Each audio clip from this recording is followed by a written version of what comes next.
quote unquote. Welcome to today's class. Today we're done discussing Parshas Tazria, but my friends, the topic of today's session is a story and an antidote, a topic that is probably like, I don't know, maybe it's the most fundamental, one of the most fundamental things you can ever hear about what a chassid is. That's today. What's a chassid? And it's a great topic, and I think that everyone will have an opportunity to benefit from this, to learn from this, and I'm excited. So let's jump straight in with a little introduction. What is a farbrengen? Farbreng is a Yiddish word, and it means gather. But it doesn't just mean gather. It has contextual meaning to it as well. The contextual meaning to farbrengen is when guys get together and hang out together and they discuss their Judaism, and they discuss their Yiddishkeit and the parts that are easy and the parts that are hard. They discuss the things that they're involved in. They discuss the parts which they want to increase in. It's a time for open conversation about one's personal journey in Yiddishkeit. Well, a farbrengen is a central point in the Hasidic lifestyle. When Hasidim get together and they want to discuss important things, they'll do it typically at a farbrengen. And at the farbrengen, they will vibe and jive together, talking about whatever is the important topic. Well, there are different kinds of farbrengen. Sometimes there are farbrengens where people hang out, just individuals, regular people like us. We hang out together. We can have a farbrengen together. Then there are farbrengens where there is a leader, where there is a person who's leading the conversation, teaching a lesson, and he's prepared to share. Well, the Rebbe's, the largest amount of the Rebbe's communication happened at farbrengens. And if you were around in the 70s and 80s watching cable TV, they were televised. On the cable TV, you could see the Rebbe's farbrengens sometimes. Not only that, if you were able to go to New York and go into the Rebbe's synagogue, you could watch the farbrengen in person. The Rebbe would, do a lot of teaching at his farbrengens, but previous Rebbes would do more conversation at their farbrengens. It was more like a led farbrengen discussing something. The topic of our conversation, the main piece of our curriculum today comes from is quoted from a farbrengen led by the 5th Lubavitcher Rebbe, and that was in Russia in, I don't know, the turn of the 19th century. And it's, what is the definition of a chassid? What is a chassid? We want to today understand what is a chassid. So if you go around asking people, hey, do you know what a chassid is? So you'll get lots of answers. Some people are going to tell you it is the beard. It's the beard. A chassid has a nice beard. But other people have beards. And if you go to Pennsylvania and you look carefully, you might find someone Amish. That guy might have a beard too. So clearly a beard isn't the identifying factor of what a chassid is. So what could a chassid be? Maybe a chassid is a guy who wears white and black. He's a zebra. Wears white and black. Then again, the other people wear white and black. Business people are always wearing dark suits, light shirts. So it's not the dress. It's not that unique color choice. So what is a chassid? Okay, hold on a second. Maybe it's a language. Maybe a chassid is someone who speaks Yiddish. Chassidim speak Yiddish, for sure. Clearly, we're talking in Yiddish now, so we must be Chassidim. No, that's not what, because what if you could go to in Stalin, Siberia, there was actually a community that was built there for unaffiliated Jews, and the language spoken in that city was Yiddish. And today you can go there and see signs, street signs. The spoken language was Yiddish, and street signs are there in Yiddish too. Okay, so it's clearly not language. So it's not speech. It's not the way I grow my hair out, and it's also not my dress. What makes someone a chassid? Let's take a look. Open up section A. What is a chassid? We immediately begin with this quote from the Rebbe, and let's get Alan. Are you ready to read for us? If you are, let's get you to read all the way from the beginning. A chassid is a lamplighter to shining souls. Okay. To shining souls. Where's shining souls? Shining souls is like a page and a half later. I see. Okay. At a gathering in the month of Tammuz here in America, the previous Rebbe, whose redemption we are celebrating today, told a story about a gathering held by his father, the Rebbe Rashab. A chassid asked the Rebbe Rashab, "What is a chassid?" The Rebbe answered, "A chassid is a lamplighter, a person that walks through the streets to light the city's lampposts." In the past, there were lampposts along the city streets, and there was a person whose job it was to light them in the evening. The lamps were high up, so he would walk holding a long stick with a fire on top, and he would use this to light the lamps and illuminate the dark night. This person was known as a lamplighter. This is a chassid, the Rebbe continued. He walks with a long stick with fire on the top, and he knows that the fire isn't his own.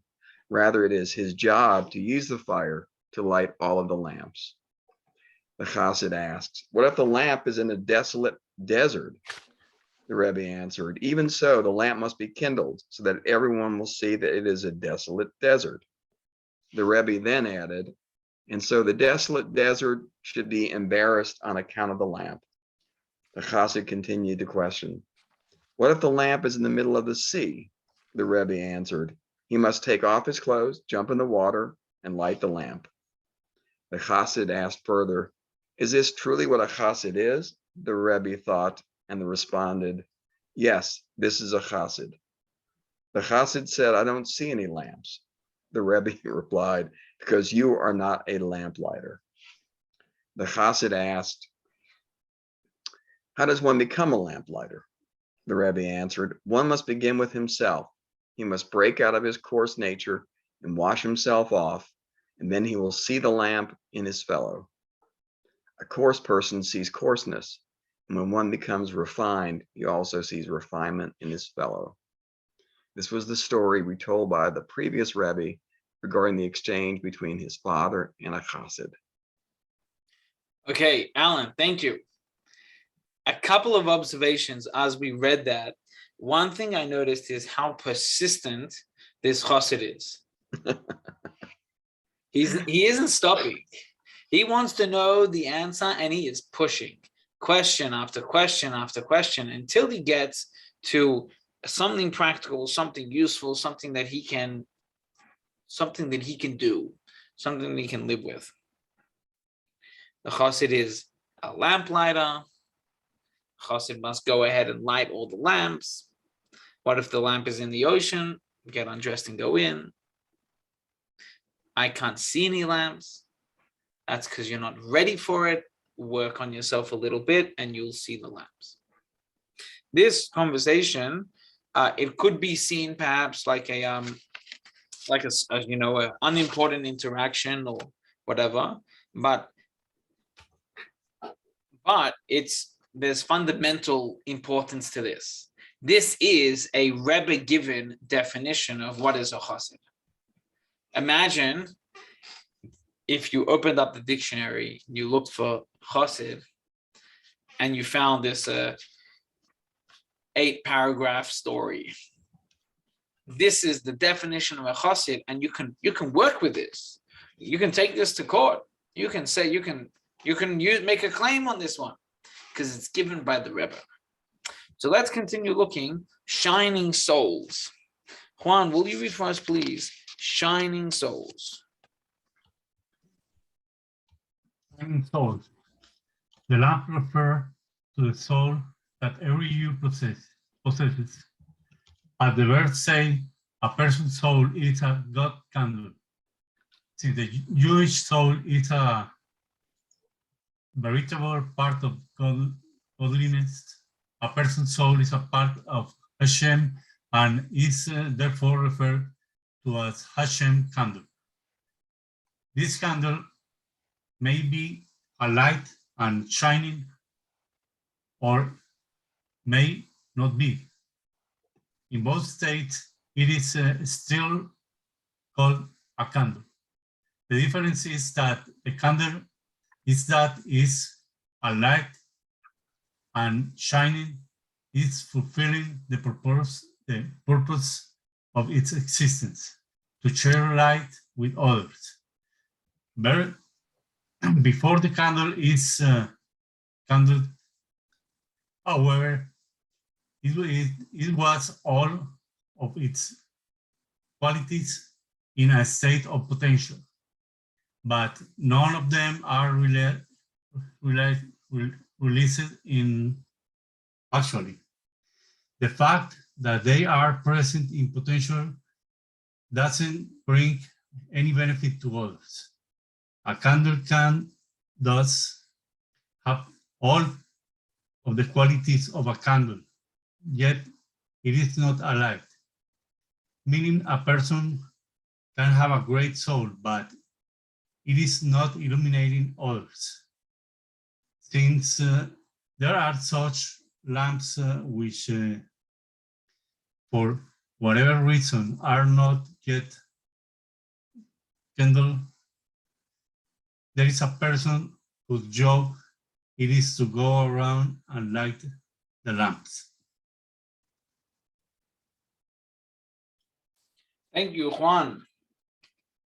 So it can be that a person is, and that you have a candle, and the candle isn't being used. If the candle isn't being used, it's not serving its purpose. And there are lots of candles out there that are waiting to be kindled. Someone has to go and light all those candles. There was a fellow very busy in Israeli politics, originally from England. His name was Yehuda Avner. He wrote a book, which I think is pretty famous. It's called The Prime Ministers. It's a thick blue book. Anyone ever heard of this book, The Prime Ministers? I've read probably 100, 150, 200 pages of it. Fascinating. Absolutely interesting. I don't have a copy of my own, so I didn't finish it. But one day, when I'll go back to that guy's house, I'll make more progress. He wouldn't let you borrow it. He probably would, but it's a very popular book. I'm sure lots of people have it. Just, you know, when you borrow people's books, you don't finish them. That's not the custom. You borrow the book and you leave it on your shelf until you have to give it back. It has to be the going there to use the book. Okay. What I'll probably do one day is get the audiobook and listen to it like on a long flight or drive or something. Okay. So this guy, Yehuda Avner, he was an advisor to the Israeli, a bunch of Israeli prime ministers. Levi Eshkol, Golda Meir, Yitzhak Rabin, Menachem Begin, and Shimon Peres. And he was also Israel's ambassador to Britain, Ireland, and Australia. So this guy was like a busy dude. Yehuda Avner. In 1977, Menachem Begin came to America to meet President Carter. Homegrown, he's a peach, President Carter. But that was about Camp David and one of the peace treaties or whatever. And before his meeting with President Carter, Menachem Begin said he wants to come visit the Rebbe in New York. Now, it was a big deal. It was a really big deal. And Israeli society went crazy about it because what do you mean the prime minister is going to visit a rabbi? Let the rabbi come to Israel. But Begin needed to go. He needed to go to the Rebbe, and he did. He went to the Rebbe before, and afterwards he sent Yehuda Avner back to the Rebbe to update the Rebbe on what the topic of conversation was. Much later on, whatever, probably in the past 10 years, Yehuda Avner was interviewed by the Chabad media organization group or whatever, and they interviewed him on his conversations with the Rebbe. Of course, lots of his conversations would have been top secret because it was regarding Israeli politics and stuff like that. But one of the comments that he leaves for us goes like this. The Rebbe said to him, "Let me tell you what my mission is. Imagine you're looking at a candle. When you look at a candle, what do you see? You really see a lump of wax. It's just a piece of wax. And there's a thread. There's a thread that goes in between from the top of the candle to the bottom of the candle, but it's wax. When does the thread and wax become a candle? It becomes a candle when you light the thread. Before you light the thread, it's a lump of wax with a thread inside. It only starts to fulfill the mohus, the purpose of the existence, the definition of a candle when you light it.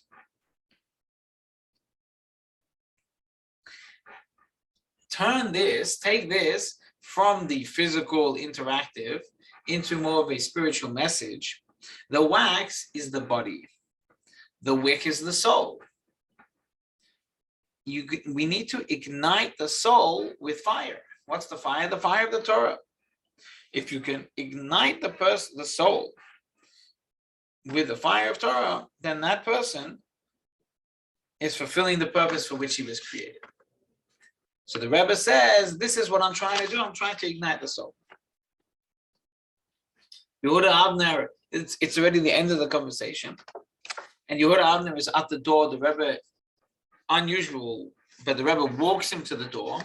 And at the door, Yehuda Avner turns to the Rebbe and he says, Rebbe, has the Rebbe lit my candle?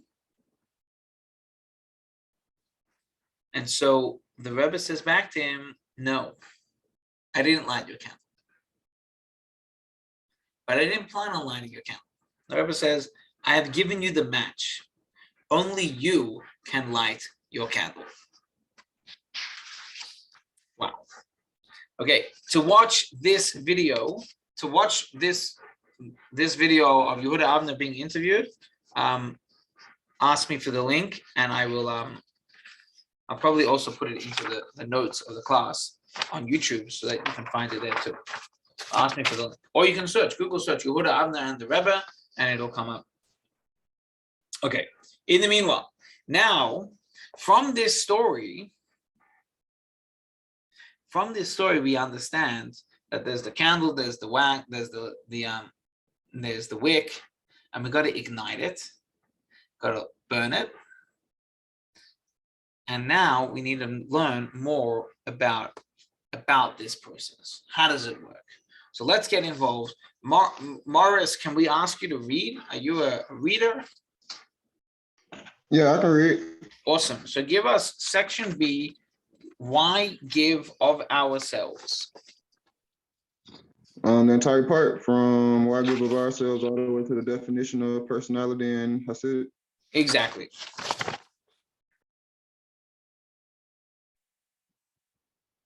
Ready, set, go. Okay. Why give of ourselves? This is the definition of a Hasid.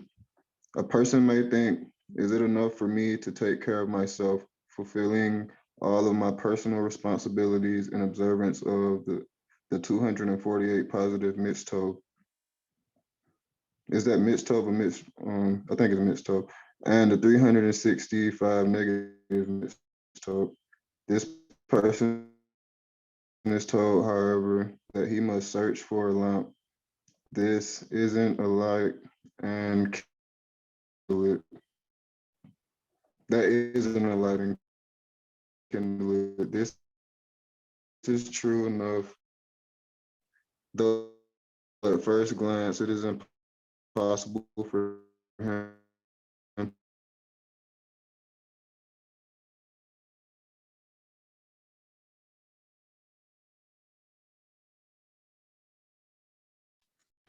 You still there? Did we lose him? We have a bad internet connection. We lost him. Okay. All right. I can't hear you, Alan. I will take over until he comes back. Just I don't say, know. not here anymore. Oh, he's back. I got switched off. You want me to continue? Yes, please. Okay. Second. This is especially questionable considering the fact that the benefit for his fellow is in doubt, while his own personal benefit is certain. His fellow has free choice to the extent that God himself exhorts him to choose life. He must choose this himself. God instead indeed helps, but the choice is in his own hands. While fellow Jew comes to attempt to kindle his soul, success is only doubtful. As a being with free choice, it isn't certain whether he will listen to him. Keep going. Please. Okay. However, concerning his own conduct, we are promised that one who seeks to be purified will be assisted. If a person seeks this, God will assist him to overcome his negative inclination. As it is taught, I create the negative inclinations and I created an antidote for it. Everyone has been given the antidote and the ability to overcome the negative inclination if we only truly desire it. As our sages taught, if one works hard, he will be successful. And if someone says, I worked hard and was not successful, he is not believed. It is impossible for hard work not to succeed, and lack of success is the indication that one did not work hard enough. Firstly, therefore, it would seem incorrect to seek out and kindle one's fellow's lamp while one can occupy himself with his own divine service, because a person is responsible primarily over himself and should first decorate yourself and then decorate others. In addition, there is the point of certainty versus doubt. Influencing others has doubtful prospects of success, while personal work is guaranteed to succeed. What justification is there to give up one's own benefit with the consideration that perhaps he will be able to benefit his fellow? Okay, awesome. Oh yeah. Thank you. Thank No you, problem. Morris. So, wow, that was like quite a bit. Like if with that one, we could read once or twice just to inculcate the message inside. There's always going to be this back and forth of, do I prefer doing for someone else what they don't get an opportunity to have, but that means I have to forfeit my own?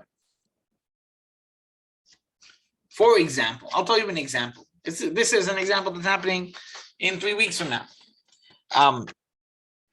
We're running 2 Seders. One of them is in Macon, the other one is in Columbus. So I had to get a volunteer rabbi to go to Columbus, to go to Macon to run the Seder, because I can only be in one place at one time. So this volunteer has to battle within himself. Does he forfeit his own Jewish experience of davening with a minyan, having a minyan of his own, wherever he would usually live, maybe he's in Atlanta or in Brooklyn or whatever? Or should he go benefit others and get them the Seder that they wouldn't have if he didn't come? These guys aren't going to any other Seder. what's the trade-off? How do you pick which one's better? Which one's right? Do I do somebody else a mitzvah, or do I take care of my own? Is that a good question? Is anyone disturbed by this question? Isn't a mitzvah always a good thing? I missed you, what? I say, isn't a mitzvah always a good thing? Yes, but sometimes a person has to take care of themselves. You pass up your own opportunities to benefit others. As in to say, let's say it's $1 versus $10. Do I go do the mitzvahs with others? Each one of them is making $1. Or do I stay home and cash in on my own $10? Do I go help others engage, but I miss out? I'd say you go to the mitzvah with others. That's Yep, the topic that's of what- today's that's what- conversation. In the coming page, If they were all achieving mitzvah, yeah. say what? I say if they were all achieving the mitzvah, yeah, That's right. Okay, All right. so page 8 and the top of page 9, we're going to invert the order of the way we're reading this. First, we'll read source number 1, then we'll go to defining the personality. Okay, source number 1 is a quote from the Gemara. Gemara, the Maseches Nida, tractate Nida, page 17, side A, and with the commentary of Rabbi Adin Eben Yisrael. And it says, the next case of Rabbi Shimon regarding dangerous actions is one who removes his nails and throws them into a public area. The Gemara explains why it's dangerous. It's dangerous because a pregnant woman might pass over them, and this can cause her to miscarry. The sages taught 3 matters were stated with regard to removing nails. One who burns them is pious, as he eradicates them entirely. One who buries them is on a slightly lower level of a righteous individual, as they might be dug up. And the one who simply throws them where a person might step upon them is wicked. Okay, let's review that for a second. The Gemara knows that it's not a good idea to leave your fingernails cut off and thrown around, because a pregnant woman might step on it and miscarry. Okay, so now the Gemara the Gemara observes, well, there's 3 different ways to deal with this. You could destroy the nail, you could bury the nail, or you could just trash it, or you could just leave it around. If you leave it around, you're a mean guy. You don't mind, you don't care if so-and-so steps on it and gets hurt. If you bury it, well, you're taking care of it, but what happens if it gets uncovered? Someone can again step on it and get hurt. But you've still done all you needed to do. The third option is, what if you burn that nail? Burn the nail. Now it doesn't exist anymore. Now you're a righteous guy. So the next page, top of page 9, is a quote from the Tosfos Harash. We're getting involved over here. And the Tosfos Harash says the following comment. He says, one who burns them is pious. The Aruch explains that it is considered an act of piety because, pay attention to this, burning fingernails or any other part of a person's body negatively affects him. Hold on a second. Hashtag don't do a cremation. Just by the way, just putting it out there. And if you are thinking about a cremation, please call me. But burning a part of a body negatively affects him. And it also has a very foul smell when being burnt. Therefore, one who burns them is called pious. Okay, what did we see?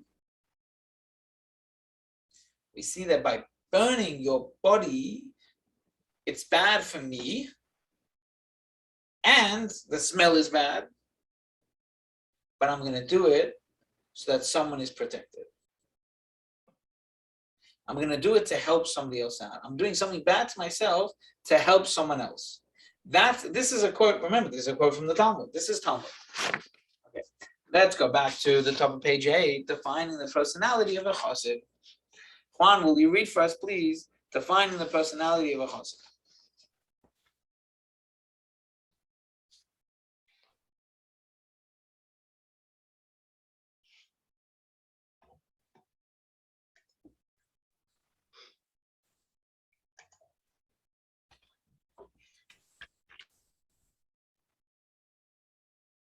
The answer to this question is that this exactly is the definition of a Hasid.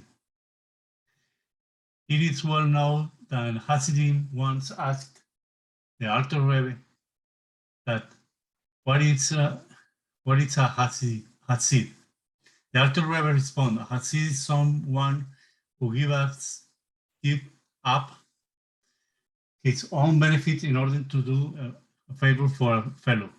The Alter Rebbe adduces proof for this from the revealed dimension of Torah.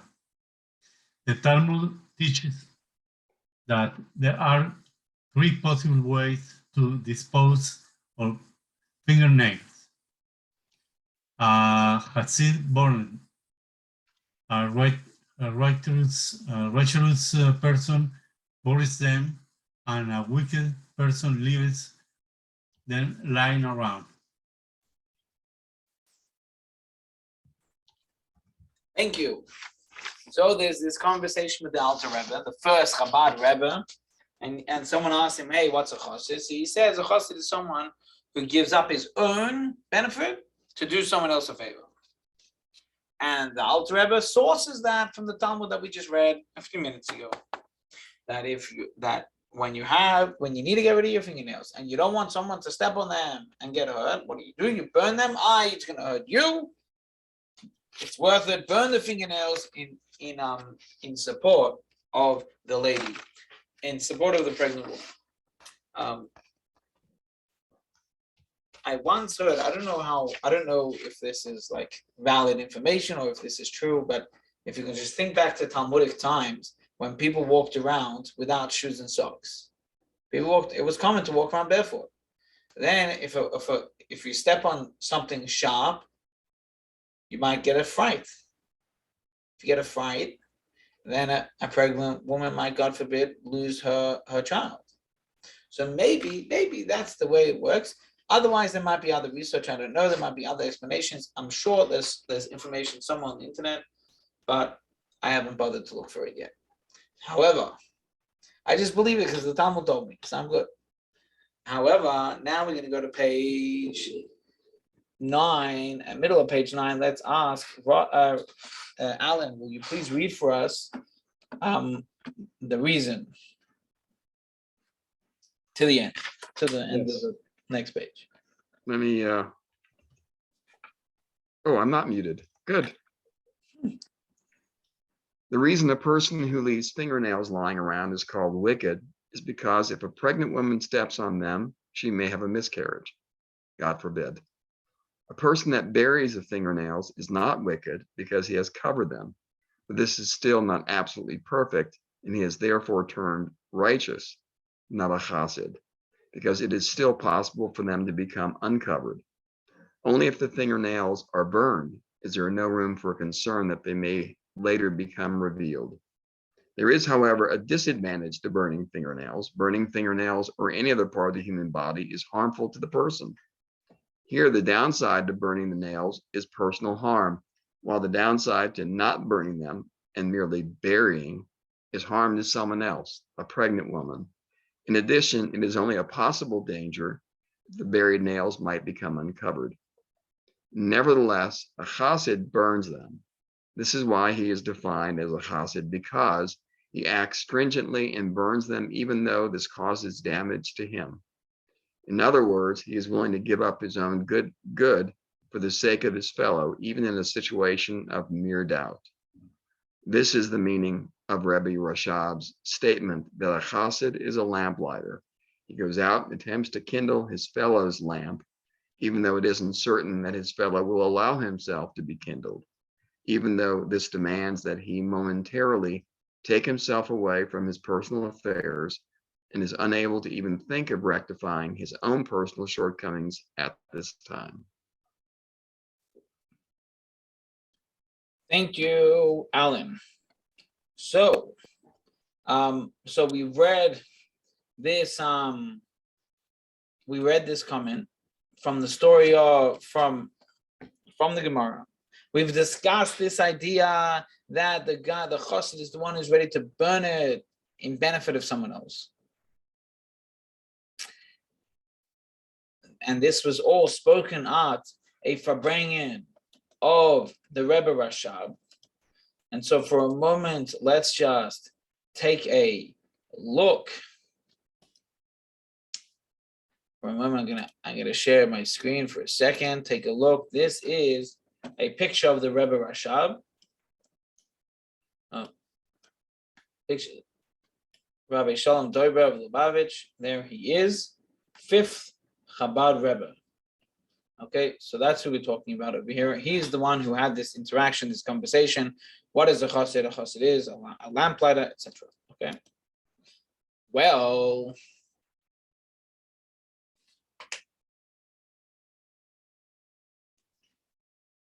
it's a really strong thing to tell someone that a chassid has to forego their own to better for someone else. It's a very demanding thing to ask from that person. And so now the question is, is it me? Am I meant to get involved in this? That's the question that I'm wondering.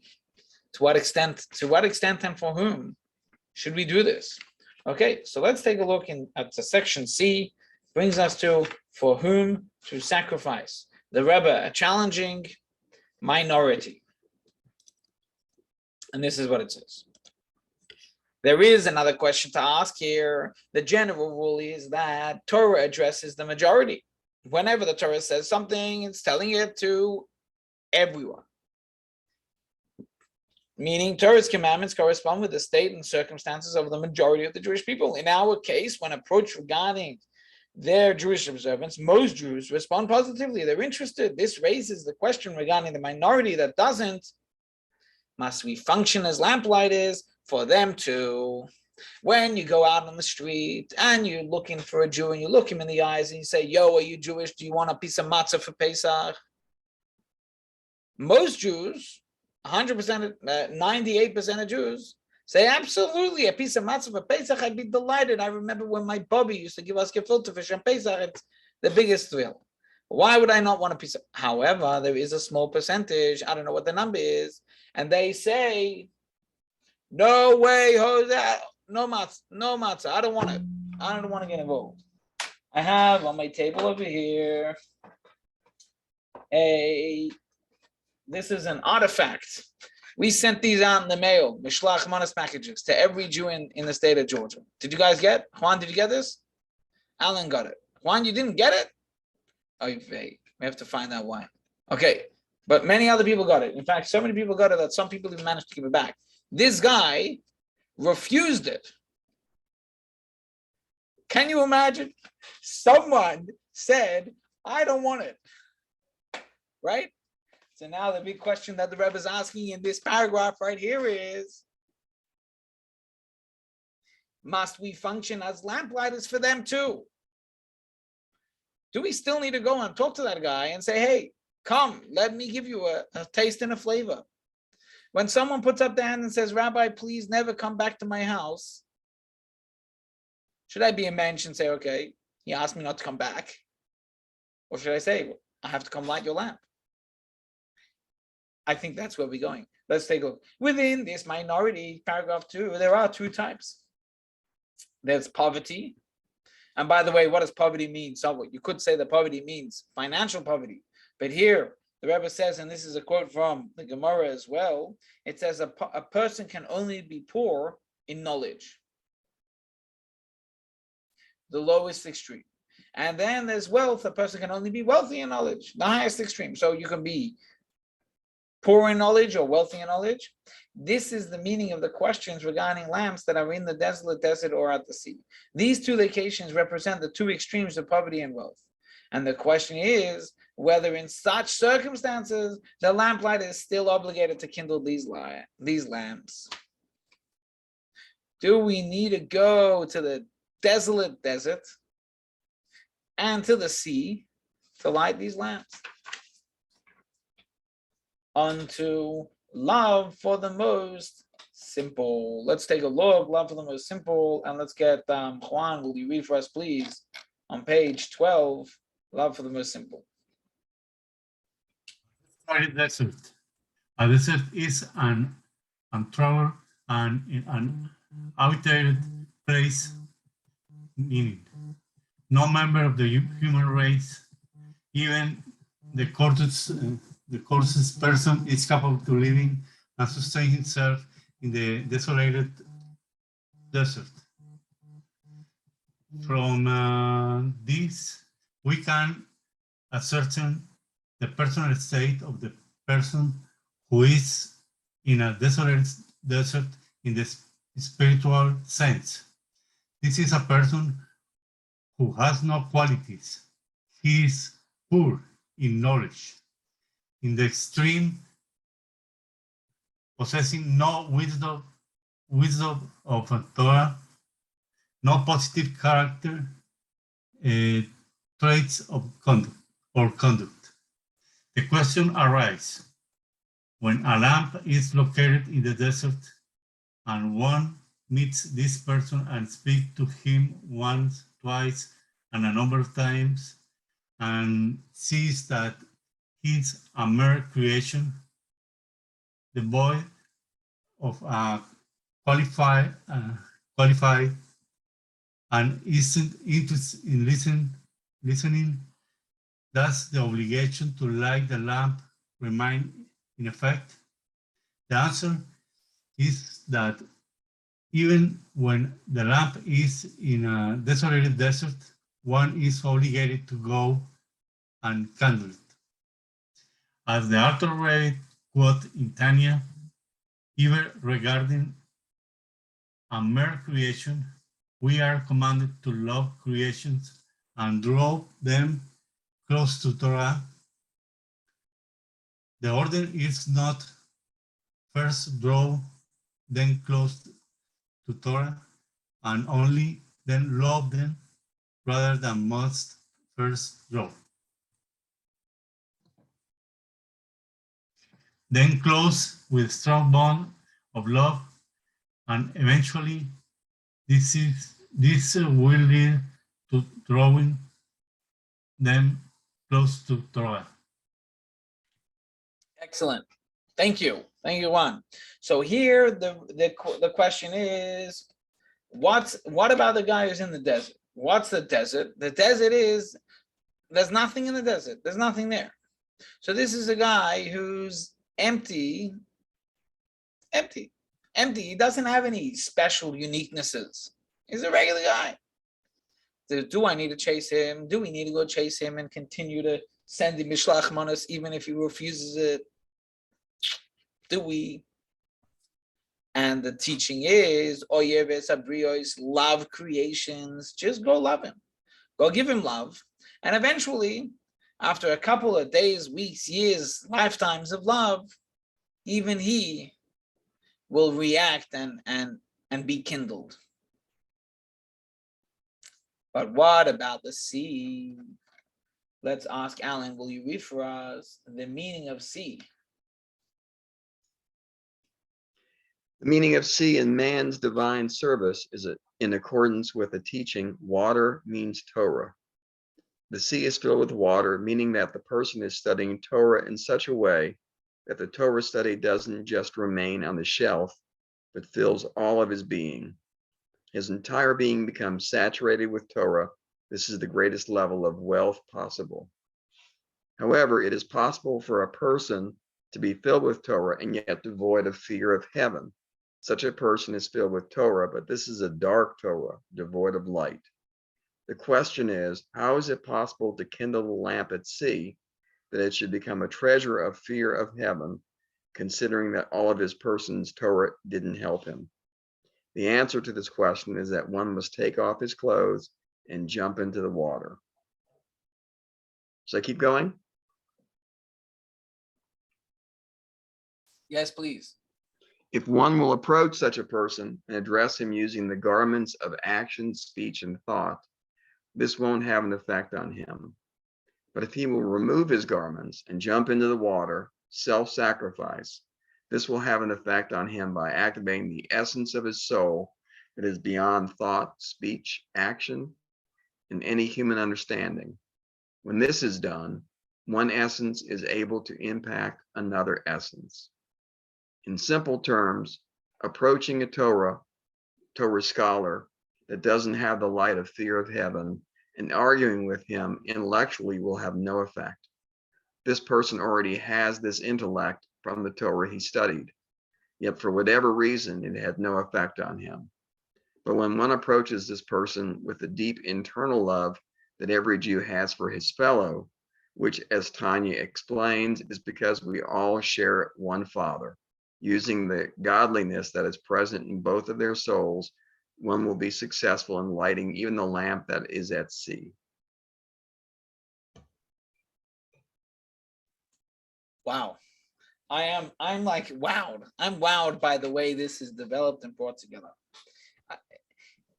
At the end of this paragraph, at the end of this section, we see how the ultimate chassid doesn't even despair of the Jew at sea.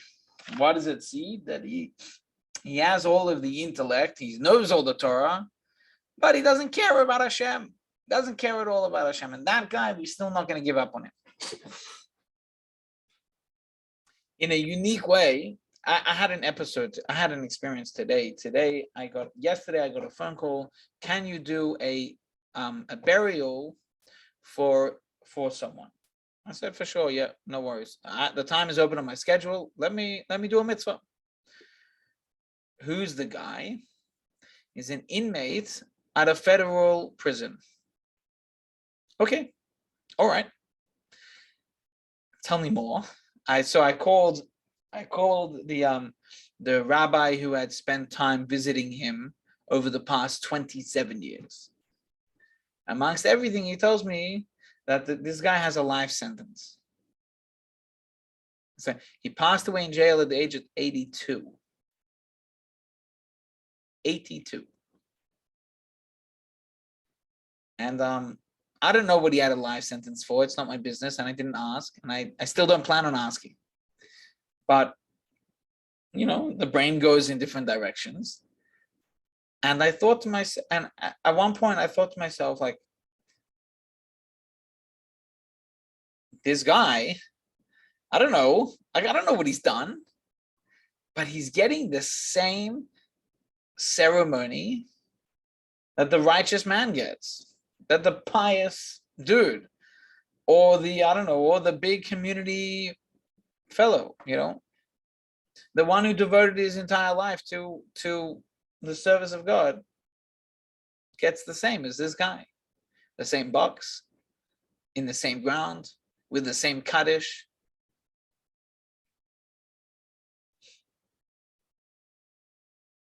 We're not going to despair on anyone, even this guy. This guy, I don't know if there's anything wrong with him. I don't know what he did. It's not my business. But we're never going to give up on someone, not if he's in the sea, not if he's in the desert. Every person is vital for the global mission, for the Jewish people. How do we get to a person? How do we get there? Do you think we're going to access the person by finding them on the street and shouting them, you should be, you must do? Did it work when you were in Hebrew school and the old rabbi slapped your hands and said, why can't you read the Hebrew letters? Let's go practice your Aleph Beis. Did that work? It didn't work. It never works. Not only did it not work, it scared most people away. And the guy left shul and never came back. One of the people at the funeral today told me that he's been away from active Judaism for the past while, because he took his non-Jewish girlfriend to the Hillel at the school he was going to. It must be 30, 40 years ago, just by looking at this guy. And the rabbi at the Hillel said, or I don't know, the staff at the Hillel said, you can't sit together, and she can't even come inside. They didn't let her come inside. A non-Jewish lady, but why can't you come inside? And so the two of them turned around and left. Today they're still married, but they're not active participants in Jewish lifestyle. Not at all. I mean, she's not Jewish. She doesn't have to participate, but he is in either.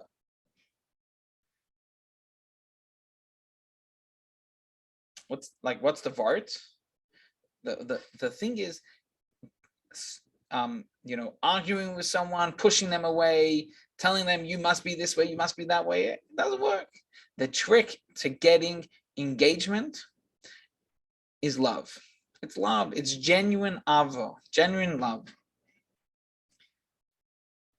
And if we can talk about, if I could do a plug for Chabad, go look around, 5,000 centers worldwide, and this is the number one method is genuine interest in another Jew's better experience. That's what's going on. And the same thing is happening. Think nowadays what's happening, unfortunately, in Ukraine, the rabbis that are still there, and the rabbis who are taking care of all of their constituents day by day by day, they're not letting anyone go. Every single individual is valuable and important and vital for the end game, for the whole thing. The important point here is that we're never going to give up on a single Jew. But not only we're not going to give up, we're actively going to work on getting them. We're actively going to work on connecting with another Jew. First, it's with love, and then slowly you light the soul with a little bit of Torah. And so, my friends, I wish each of us that we should have the presence of mind when we engage with a Jew who seems disinterested. We shouldn't just say, oh, you're not interested, goodbye. We should say, let me give you a little more love, another hamantashen, another cookie. And if we give you enough cookies, you'll get drunk on Chabad. That's the theory. All right. I wish us all good Shabbos. Thank you for joining, and I look forward to hanging out with you guys next week.